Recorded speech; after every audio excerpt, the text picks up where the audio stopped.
Franco Maria Caggiari, allenatore di questa Corrasi, che vince lo scontro diretto contro l'Abitese, 3-1 stato finale, una bella vittoria ma anche una buona prestazione da parte della squadra.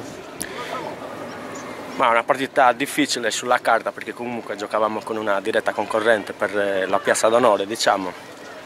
La squadra voleva la vittoria a tutti i costi, anche diciamo non giocando secondo me non benissimo, però venivamo da una partita infrasettimanale di giovedì, quindi eravamo anche un po' stanchi, insomma. Però alla fine diciamo penso che il risultato sia quello giusto, insomma. Abbiamo un campionato dove insomma le galluresi vi stanno dando molto filo a torcere, no? Porto Rotondo, lo stesso diciamo Lugo Santo. Che sono squadre abbastanza organizzate, insomma. Di positivo c'è che comunque si gioca a calcio, diciamo, quindi per noi è importante quello, insomma. Spesso e volentieri invece quando sono sempre derby come qua in zona si punta più sull'agonismo e spesso e volentieri non si esprimono le squadre al meglio, insomma. Ecco, poi finalmente qui a Oliena possiamo ammirare un campo di gioco in condizioni splendide, questo sintetico meraviglioso che oggi, nonostante la pioggia, insomma, vi ha consentito di esprimervi bene, no?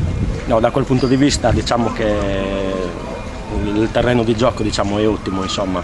Ci permette comunque di allenarci e di giocare un buon calcio, insomma.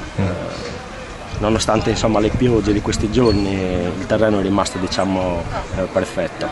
Fa piacere poi vedere anche nelle file della Corrasi qualche giovane che trova spazio, che cerca ovviamente di dare il cambio ai veterani, da Impala ovviamente allo stesso Tendas, che oggi si è sbracciato molto perché non ha ricevuto molti palloni, no? Ma diciamo che l'obiettivo della società era quello, cercare di fare un campionato dignitoso e cercando di inserire quanti più giovani. Oggi alla fine in panchina avevo tutti fuori quota, non avevo, diciamo, nessun giocatore di età, insomma. Quello penso che sia un merito della società, insomma, di aver messo a disposizione questi giovani, insomma, e l'obiettivo è quello, cercare di crescerli con l'apporto di Stefano, il capitano, Giacomo, Gianni Rugli e Grandetti, insomma. Cerchiamo di inculcare un po' la mentalità, diciamo, di giocare un bel calcio.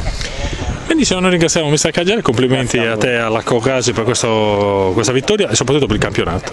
Grazie.